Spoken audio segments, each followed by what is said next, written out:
Welcome everyone to 3 Count Commentaries. I am MagMongoSlade. Today I have an article for you. Canadian Stalker charged with traveling to Florida and attempting to break into the home of WWE wrestler Liv Morgan.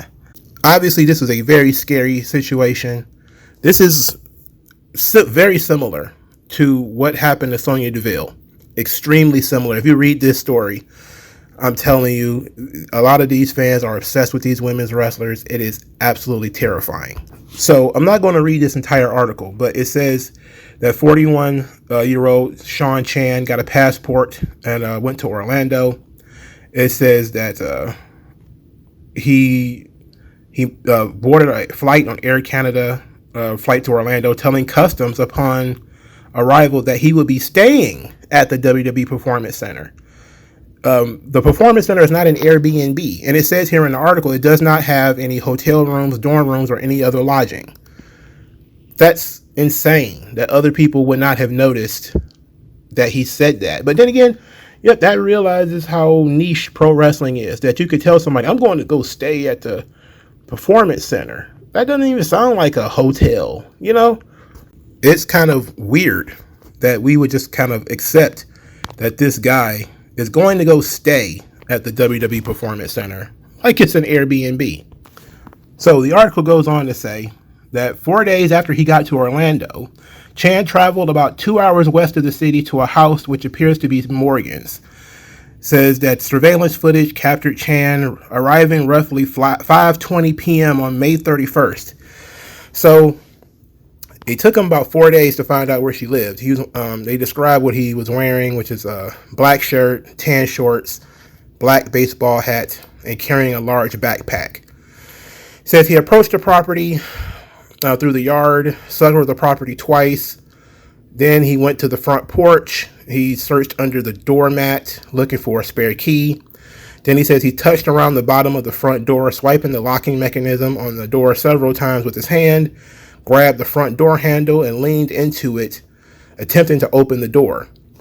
It says after failing to get inside, Chan then, quote, retrieved a long air rifle pellet gun from the front porch wall, which had been left outside the residence. So there is a picture of this Sean Chan with a rifle, but apparently this air rifle was left outside the residence and he did not bring it with him. So she had a rifle, an air pellet gun, and she left it outside, or somebody left it outside.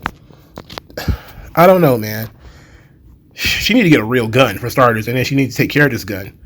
It says the air rifle is a 6-hour MC .177 air rifle capable of firing metal pellets at 600 feet per second. Chan can be seen sitting on the front porch with the pellet gun before standing and walking to the front door. So Buddy is just chilling on her porch for 2 hours. It says after loitering for more than 2 hours, seemingly waiting for Morgan to return, Chan left a note near the packages that had been delivered. So among other things, the note mentioned having been wronged by members of an online gaming community and said, I came here to pay just a friendly visit, nothing more. Yeah, I just wanted to let you know that I was here. The note included Chan's home address and phone number, the affidavit said. This man is clearly mentally ill, right? So he's caught on camera with this gun, and it's incredibly frightening. But it might have been a gun he picked up outside of her house, which doesn't make sense. Why would she leave a gun outside of her house? In any event, the guy just left a note saying, oh, I just wanted to have a friendly visit. She lives in a neighborhood where a strange man has an air rifle, which nobody can tell whether the gun is real or not. And he loitered around this house for 2 hours. And nobody called the police, apparently. What kind of neighborhood does she live in? Now, I hate to go this way, but we've seen black people just hang around houses and gather attention. They didn't hang around for 2 hours. Like, we've seen people get chased in pickup trucks. They didn't hang around a house for 2 hours. They weren't armed. So a guy can hang around a house for 2 hours armed.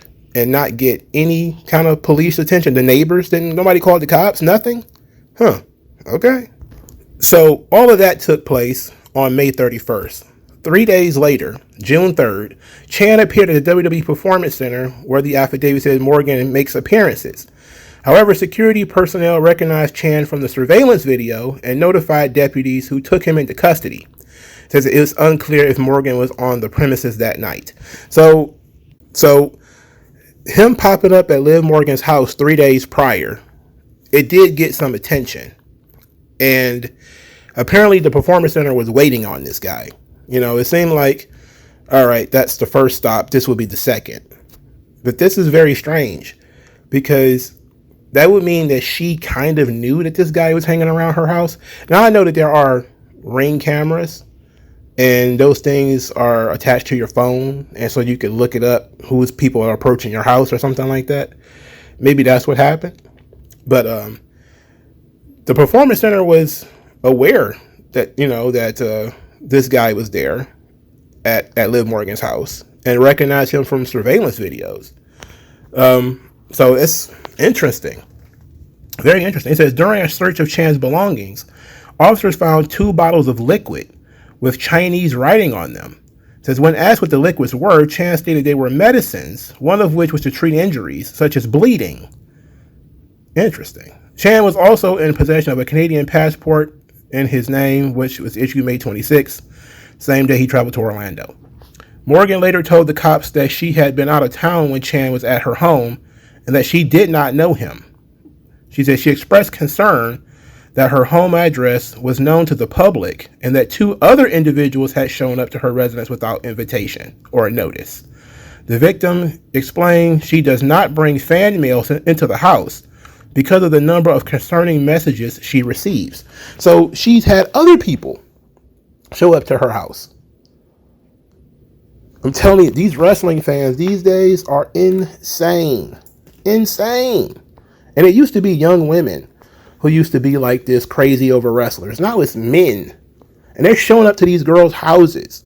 It used to be a concern that a guy like Jerry Lawler would take advantage of a young female fan and take her back to the hotel, you know, and do untoward things with her and then send her home.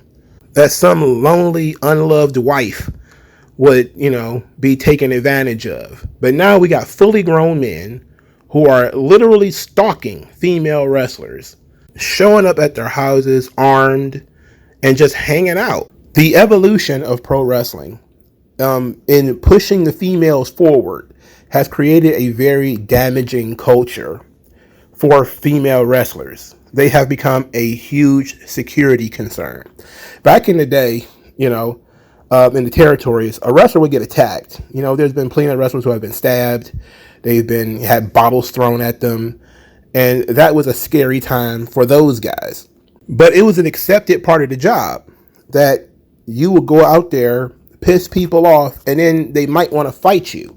They might want to, you know, start something in the aisleway.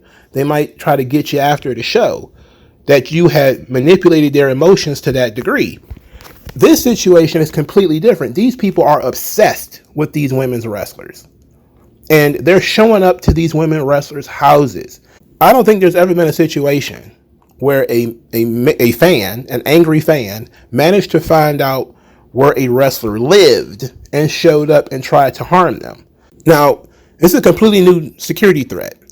Now, I think a couple of months ago, maybe years ago, actually, when I was talking about things like licensing for pro wrestling, you can find out what somebody's real name and address is if you can look up their license in certain states. I said this was a security threat years ago. I forget which video, or I would certainly point you in that direction. I decided to test this thing myself. So I went to the state of Missouri's website because I remember the video that I'm talking about had to do with licensing of pro wrestling in the state of Missouri. So I went to the state of Missouri website, and you can look up all the wrestlers who have licenses to wrestle in the state of Missouri. You can look them up on the website and you can download an entire listing of them. Now, Gianna Daddio, which is Liv Morgan's real name, she does appear when you actually search through the list of thousands of names, her name is on it. But it points you to WWE headquarters, which is a positive thing. So that means that the talent can use WWE headquarters as their address. And Johnny Gargano also is on the list. I think he's the very next name. And it's also WWE's headquarters. But this means that average Joes can look up where people work and maybe even use that to find out where they live just by using a smartphone. And if some wrestler is foolish enough to put their real address, then this could put them in tremendous amounts of danger. So what have we learned so far? That this is a major security threat. It's a next level security threat. And states in the WWE probably needs to work with the federal government and needs to work with some states to make it very difficult to access wrestling. For starters, we don't need wrestling licenses anyway. It's not real, right? And Vince went through a whole thing in the 80s trying to get this stuff unregulated because wrestling's not real. They need to go back to that and not requiring a license. As long as you're of age, 18 or older, you should be able to work in the state.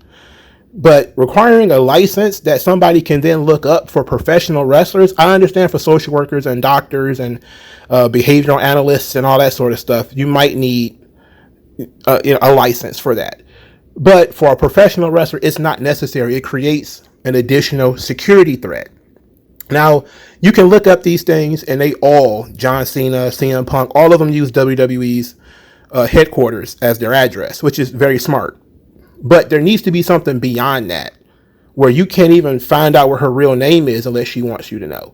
And, Mexico was really good about that sort of stuff and keeping the wrestlers' real identities protected. In the United States, they always dropping people's real names. Dave Meltzer does it all the time.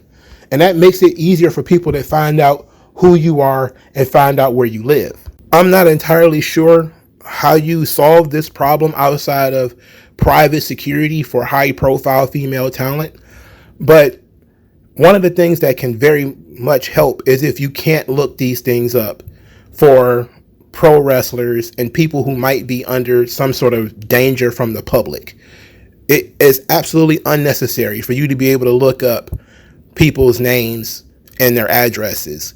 And we've seen it time and time again. A female wrestler will go online and say, please stop sending packages to my private residence.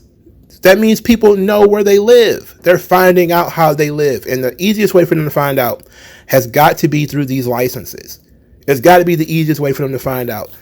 And even though, because some wrestlers, they work for WWE, but some wrestlers don't, and then they don't ever move. So they may use that old address and people are sending packages to these addresses. They're showing up to these people's houses. This is a major security threat and something needs to be done about it. A big response that I have is National Second Amendment. This, of course, goes way beyond what WWE can do. So I'm just kind of riffing now. WWE can provide private security, but wrestlers are not just in danger when they're at work. They're also in danger in their private lives. Fans have approached wrestlers at hotel rooms. Fans have approached wrestlers in the airport. They have approached wrestlers in Walmart. They have followed wrestlers to their car. They could pop out anywhere. In this country, in the United States, we need to respect that people are in danger at any point in time. If you have a gun license in one state, it needs to be respected in all states. All right. The idea that, okay, we got a gun for the house. Okay, that's great if you're at home. But if this idiot follows you to a hotel room, if he follows you to a car, you're not even going to be in a place long enough to get a gun. Right. So this is, there needs to be an entire new system created, but this is also just how can we handle this in the quickest way possible. So for right now, yes, the Second Amendment is the best way to deal with this thing because you never know when people are going to pop up, but you run the risk of going to jail if you get a gun illegally just because you're hanging out in California for the night and some idiot shows up at your hotel room and you shoot him. You run the risk of going to jail. But private security at the hotels. Okay, maybe WWE can provide that. But what about when they stop to get gas, right? Is private security going to follow them everywhere they go? For how long? Like, it's one thing when, okay, Liv Morgan's issue has popped up. You put extra security on her, but you're forgetting that Rhea Ripley has a crazy fan base as well. And you're forgetting that, oh yeah, these people are also popping up at Bianca Belair's car after the matches. And then you're also talking about, hey, it might be some female wrestler that we're not even thinking about that might be at Evolve or NXT who has a frustrated ex-boyfriend or some other guy who's been stalking her online, and you're not thinking about that. We need some kind of system in place to protect these women's wrestlers, and I'm not sure how that works, but they absolutely need to get guns. And I don't care if it's private security. I don't care if they hired the Pinkertons. It doesn't matter what it is. They absolutely need guns.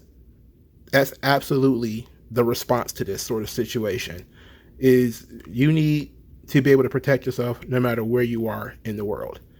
All right, like, share, subscribe. I'll talk to you guys later. Peace out.